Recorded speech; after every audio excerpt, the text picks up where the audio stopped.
Well, Adelaide teenager Holly Longford has had a year she'd prefer to forget, and strangely it all started with a game of netball. From that time on, it's all been downhill, with doctors, chiropractors, physios all scratching their heads about her medical condition. It was finally diagnosed as conversion disorder, something that is very real. Lucy Polkinghorne has more.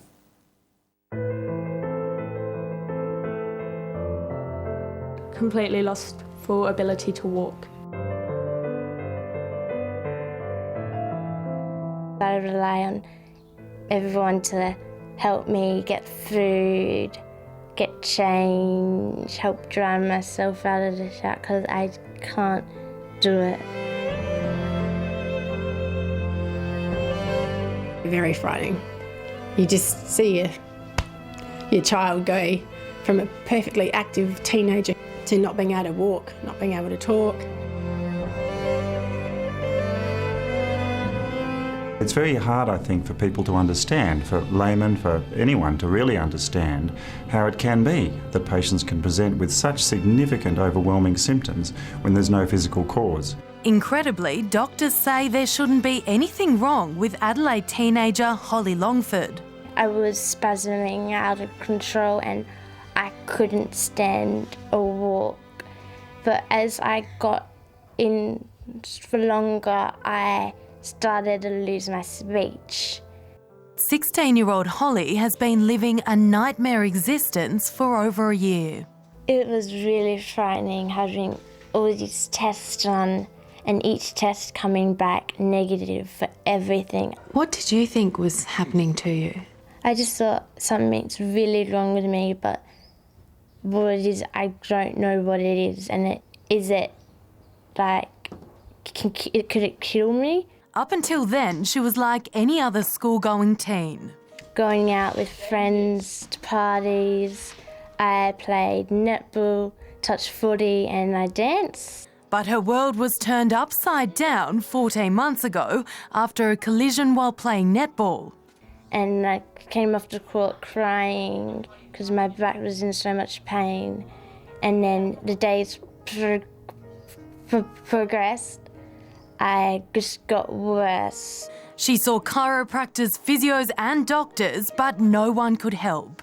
I got admitted to another doctor and then he put me on fluoxetine and I had a reaction to it. So it sent my body off into a spasming seizure sort of thing, not being able to stop, and I couldn't walk at all. She spent 2 weeks in hospital learning how to walk again.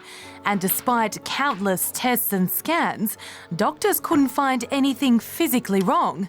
For her mum, Wendy, the unknown was frightening. You just see your little girl deteriorate and they can't find anything. And I suppose that's the hard thing as a parent. You don't want to believe it's a psychological issue either, because you think, I can't fix that. No one really understood it as well. They just thought it was like just a freak case and like almost a miracle that I recovered so quick. But not for long. The spasming in the legs returned and she was readmitted to hospital. And that's when she was diagnosed with the mysterious conversion disorder. Conversion disorder is a disorder where patients present with signs and symptoms of a neurological illness, such as having had a stroke or a seizure of some description, but where there's no actual underlying physical illness. Instead, it's the body's response to some underlying stress. While it seems unbelievable, Dr. Andrew Court from the Royal Children's Hospital in Melbourne says it's very real and illustrates the power of the mind over the body. These symptoms are unconscious, they're not fabricated, they're not made up. They're something that the body and mind automatically does in order to avoid stress. 15-year-old Jana Tanska understands all too well. She's had the condition for 4 months. Hers was also triggered by back pain. Some days I don't understand it, but I understand what's happening, but you still want to have a specific cause from it, not just psychological, because it doesn't sound right. You just want something like a proper medical condition. Health experts say little is known about the disorder and what triggers it. It can only be explained by psychological stress. But for Yana and Holly, two happy and healthy teens, it doesn't make sense. Can you understand why?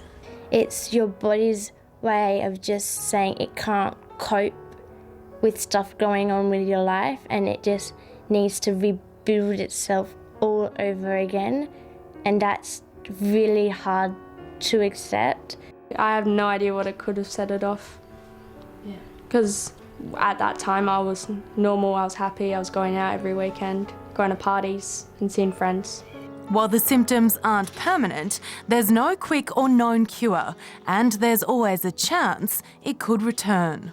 A rehabilitation program. It's a returning or retraining the body to functioning normally, which may involve physiotherapy, trying to work out what the underlying psychological distress is and be able to manage it and deal with it. Nothing seems to be helping, so it's just hopefully time. I will get better because I'm determined to. I'm determined to be better for next year.